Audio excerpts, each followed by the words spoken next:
Kartik private company में sales manager था। उसके माता पिता, पत्नी मीरा, बहन राधा और 2 बच्चे हैं। एक दिन मीरा कहती है, कार्तिक, बच्चों के स्कूल में एनुअल फंक्शन के लिए 2000 जमा करने पड़ेंगे। अरे अभी कुछ दिन पहले ही तो 10,000 जमा किए थे ना। हाँ, वो तो फीस और प्रोजेक्ट के पैसे जमा किए थे। अभी तो अगले महीने एडमिशन फीस और किताबों के पैसे भी जमा करवाने पड़ेंगे। 40 से 50 हजार का खर्चा है। मीरा, इतनी तो सैलरी भी नहीं है मेरी, ऐसे कैसे काम चलेगा? तो मैं क्या करूं? बच्चे को सरकारी स्कूल में डाल दूं? मीरा, तुम जानती हो ना, मैं मुश्किल से 35 से 40 हजार ही कमा पाता हूँ। इस घर के खर्चे दिन ब दिन बढ़ते जा रहे हैं, थोड़ा कंट्रोल करो ना। क्या खाना और कपड़े पहनना भी बंद कर दूं?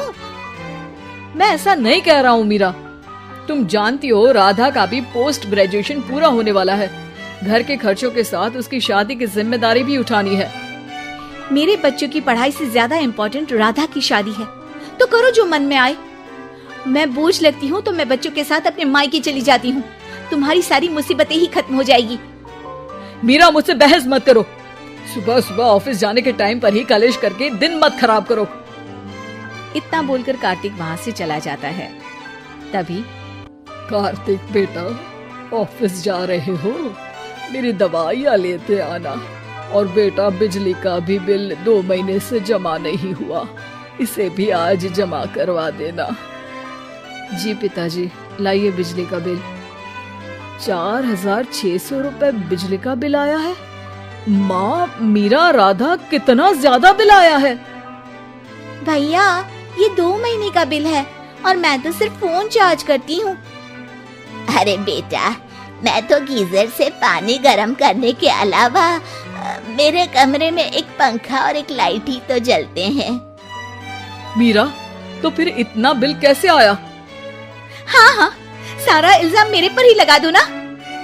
भाभी, आप भी तो एसी चलाती हो, उससे भी बिजली का बिल बहुत ज्यादा आता है ना।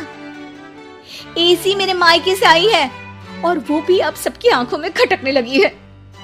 मीरा, अपना मुंह बंद करो और आज के बाद तुम एसी नहीं चलाओगी। माँ, आप भी अपना पानी धूप में गर्म करके नहाया करो।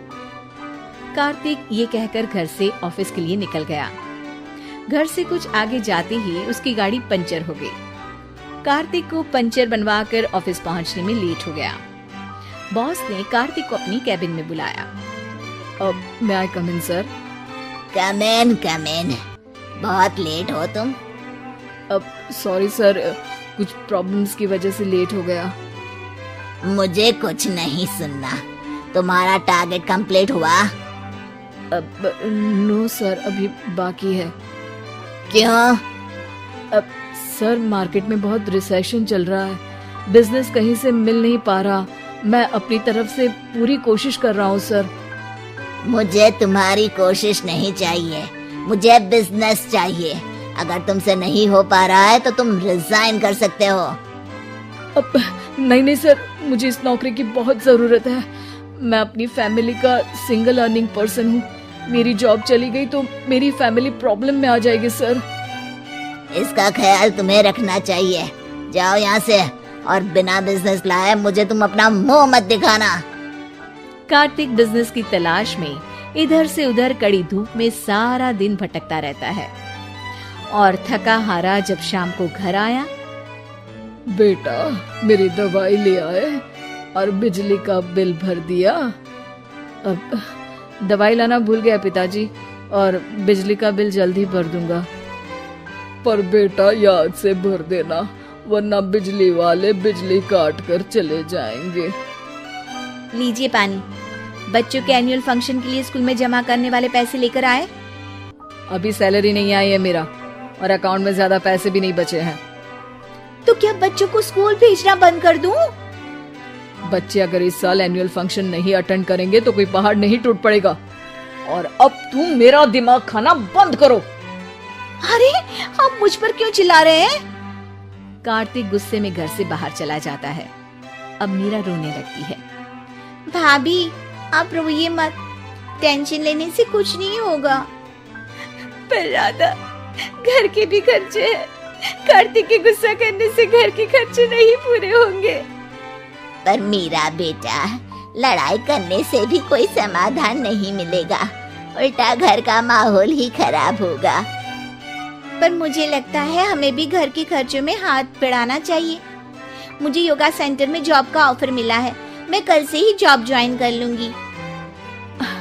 वैसे तो मुझे भी सिलाई आती है, मैं भी लोगों के कपड़े सिलना शुरू कर देती हूँ।